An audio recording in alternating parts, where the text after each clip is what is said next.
Ça y est, c'est officiel, une nouvelle aventure donc pour Tesla. Tesla donc ne fait pas que des voitures électriques, donc c'est des batteries stationnaires pour les particuliers, c'est les méga packs, donc c'est des containers, hein, clairement, où il y a des batteries, et donc ça va permettre entre guillemets de réguler, stabiliser donc le réseau. Je pourrais vous faire éventuellement quelques incrustations.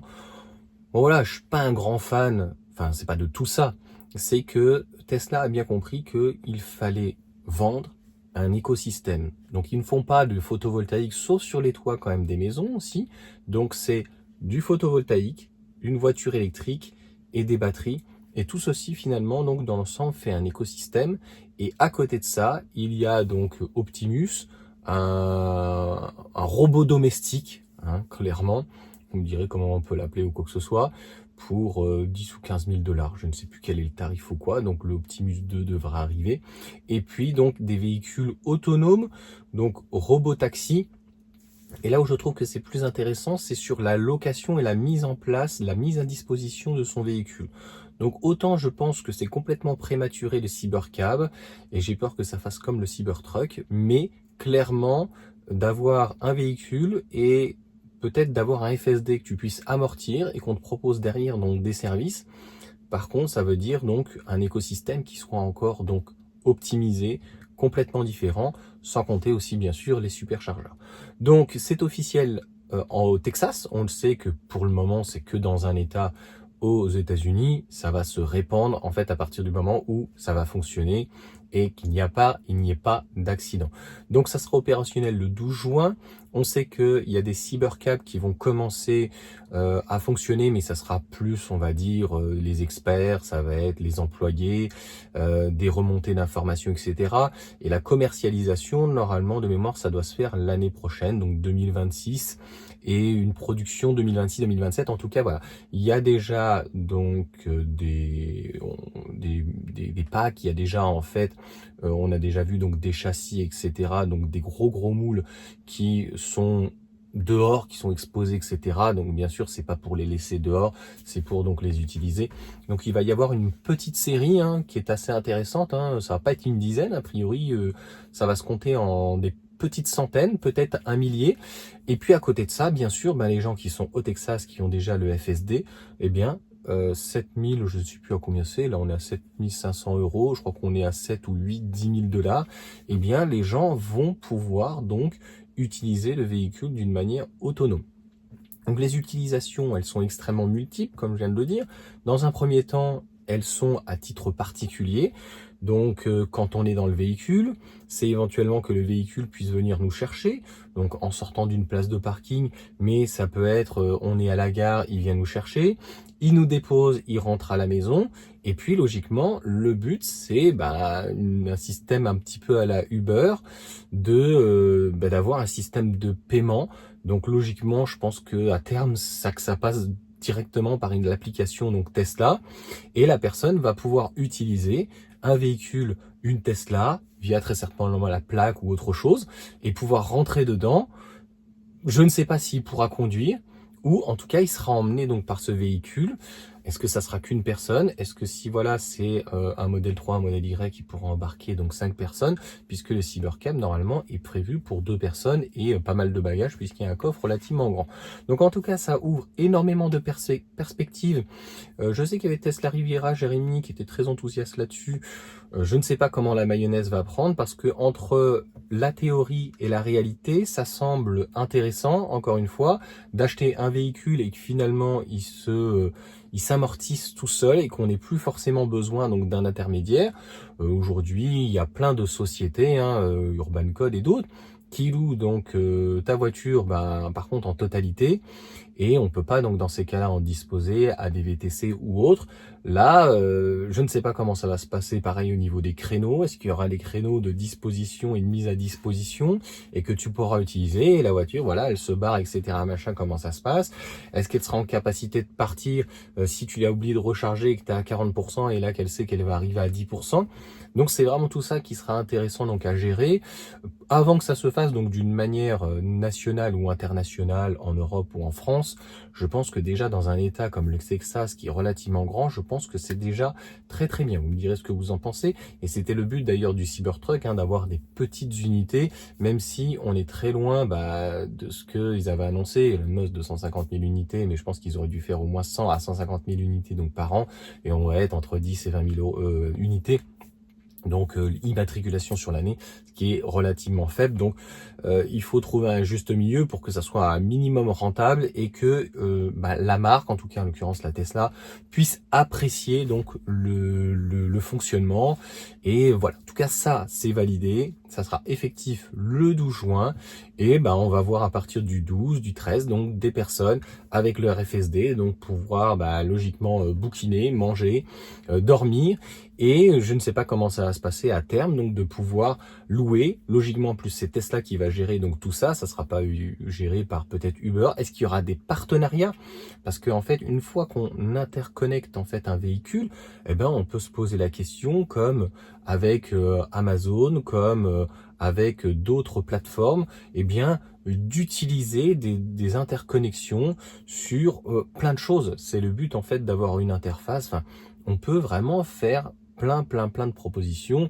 Un constructeur comme BM, Renault ou autre peut t'inciter à dire voilà, j'ai vu que la dernière fois vous vous étiez déplacé dans tel lieu, ce que je peux vous proposer c'est tel trajet, c'est des suggestions, c'est de dire tenez, là vous venez de vous arrêter au feu et vous avez bientôt vos pneus à changer, là vous avez telle marque, telle enseigne qui propose une remise sur tel pneu, je peux vous proposer un rendez-vous, une disponibilité.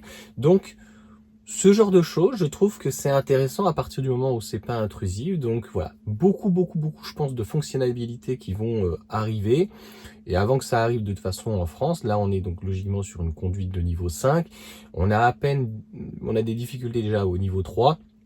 Donc pour le moment en Europe, parce que en fait il faut que ça soit validé a priori dans un pays, c'est comme une homologation, et après donc c'est validé sinon en Europe ou soit dans un pays soit en Europe. Voilà. Et après une fois que c'est dans un pays ou en Europe, en fait on peut l'utiliser d'une manière globale comme Ford uniquement sur le Mach-E.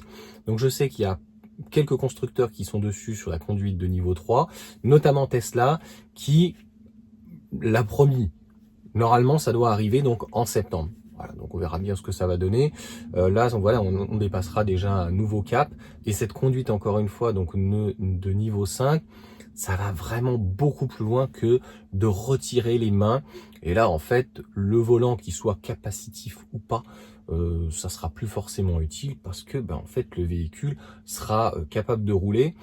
Moi, la question finalement que je me pose, c'est est-ce qu'une conduite semi-autonome ou autonome, réellement dans nos rues où on voit les incivilités, est-ce qu'il pourra rouler réellement? C'est la question que je me pose. Voilà. Donc, est-ce qu'il va pas se mettre à bugger quand la personne va franchir la ligne? Est-ce que quand quelqu'un va se faire un feu ou va pas mettre le clignotant et va se rabattre sur toi, comment le véhicule va réagir? Donc, c'est tout ça en fait qui sera donc très intéressant et que nous allons vivre au mois de septembre.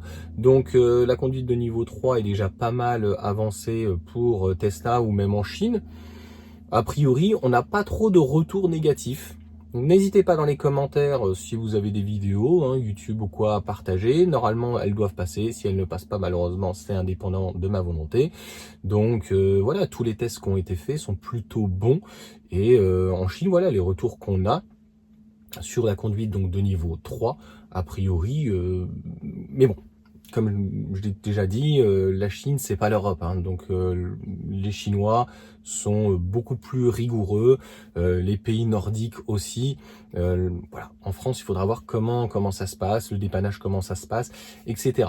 Mais je trouve que c'est très intéressant sur un véhicule où il y a des pédales et un volant. Sur un Cybercab en fait on se rend compte que le véhicule est relativement limité, donc en plus avec que 2 places et certains grands coffres. Donc ça sera éventuellement que pour des loueurs professionnels ou des petites sociétés qui vont vouloir se monter en espérant que le business plan ne se casse pas la gueule, ou des particuliers qui veulent éventuellement ce type de solution et uniquement ça. Moi, ça peut être intéressant. Franchement, je suis très curieux de voir ce que ça peut donner, etc. Parce que la location ou éventuellement un véhicule, c'est relativement cher.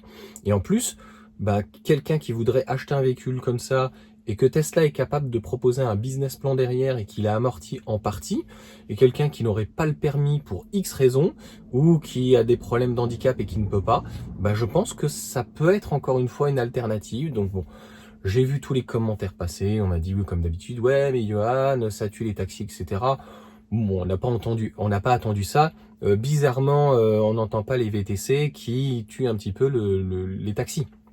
Donc un taxi aujourd'hui, sauf vraiment en Meuse ou en Creuse, la licence pour avoir la plaque, c'est entre minimum 100 à 200 000 euros, voire plus. Donc tout ça, ça s'amortit. Donc quand les VTC sont arrivés, ils ont un peu gueulé, quoi, les taxis. Et puis après, finalement, qu'on a supprimé, je crois, pendant les JO, les VTC ou je sais pas quoi, ils ont commencé aussi à gueuler parce qu'il y avait que ceci, cela. Et là, donc encore une fois, ils vont gueuler, quoi. Bon, c'est l'offre et la demande. Moi, ce que je n'apprécie pas, c'est que on dérégule le marché. Et il y a des personnes donc qui ont investi en fait dans une obligation pour pouvoir emmener des gens, et des VTC en fait c'est pas toujours assez contrôlé, hein. Les retours que j'ai, il y a quand même de gros problèmes la nuit avec l'accompagnement de femmes notamment qui sortent en boîte de nuit ou quoi, mais bon, ça c'est un autre problème. Donc clairement, d'avoir un véhicule finalement autonome où tu es sûr de pouvoir rentrer sans te faire violer, tu vois, ça peut être intéressant. Et le but d'Elon Musk, comme d'habitude, hein, tu sais, au-delà de la kétamine ou des problèmes qu'il peut avoir ou quoi, c'est que il avance des chiffres qui peuvent être parfois délirants, puisqu'en fait il annonce un coût au kilomètre qui est, je crois, 10 fois moins important. Il faudra voir dans la réalité comment donc ça fonctionne. Donc voilà pour cette petite vidéo, voilà pour ce que j'en pense. N'hésitez pas à mettre un commentaire, n'hésitez pas donc à mettre un petit pouce, à vous abonner et à partager. Et je trouve en tout cas que c'est encore une fois intéressant parce que ça va permettre peut-être de revoir le mode de fonctionnement et de faire de l'autopartage réel, d'avoir des caméras et donc un suivi si quelqu'un abîme la voiture, et dans ces cas-là, il y aura peut-être une caution. Donc je trouve que c'est vraiment intéressant, beaucoup plus intéressant que les blue cars, que tout ça. Donc n'hésitez pas à me dire en commentaire, et les personnes qui sont... moi, je suis pas forcément toujours pour le progrès parce que je suis vraiment très réactif sur certaines choses, mais je trouve que ça va permettre donc d'ouvrir le champ des possibles sur certaines personnes qui, pour X raisons, ne pouvaient pas, et des personnes éventuellement qui veulent placer leur argent dans des investissements ou autres. Et ça va permettre peut-être de réguler et de prendre plus de personnes, hein, au-delà du cybercab, et bien sur un modèle 3, modèle Y, modèle S ou modèle X qui aurait le FSD par exemple. Est-ce que il sera capable sur un même trajet, s'il passe juste à côté, de se dire voilà, là tiens, je m'arrête et je prends, donc j'ai déjà 2 passagers, je reprends 2 passagers à l'arrière. Je suis vraiment en tout cas très curieux, et je suis assez enthousiaste parce que je trouve que dans l'ensemble c'est plutôt intéressant et très positif. Contrairement encore une fois au Blue Car, on savait que ça allait être sali parce que voilà, il n'y a pas de contrôle, etc. Donc les gens ont pensé que c'était un bésodrome dedans ou un hôtel de je sais pas trop quoi, de joie. Et pareil, tout ce qui est trottinette électrique, etc., hein, ce qu'on peut avoir sur 50 ans en Yvelines et d'autres endroits, on voit, hein, ça tient pas la route parce que en fait c'est pas forcément entretenu, les gens n'en prennent pas soin. Donc je suis très curieux de savoir, voilà, le fait qu'il y ait des caméras, etc., machin, est-ce que, comme je viens de te dire, il y aura une caution, il y aura quelque chose, est-ce que les personnes donc se comporteront mieux? Parce que pareil, hein, tu laisses un modèle Y et tu laisses la possibilité de faire une couchette pour la nuit, ça sera peut-être moins cher qu'un hôtel. Bon, les gens y réfléchiront peut-être à 2 fois avant de faire, mais bon, ça n'empêchera pas certaines personnes voyeurs ou risques ou autres. Donc je suis curieux de voir ce que ça va donner. Pareil, est-ce que si tu achètes un cybercab, ou si tu as ton modèle comme moi par exemple Y, tu peux utiliser les caméras. Est-ce que s'il est en mode service ou en mode location, s'il y a une mode location avec Tesla ou avec un loueur ou un service additionnel en partenariat avec Uber ou autre, est-ce que tu pourras utiliser les caméras, ou est-ce que c'est Uber? Quelle est la confidentialité? Tout ça, c'est vraiment très intéressant. Est-ce que quand tu récupères le véhicule, ça se désactive? Quand ton véhicule est en location, il sera actif? Donc ça, en tout cas, c'est vraiment très intéressant. Allez, bonne journée à tous.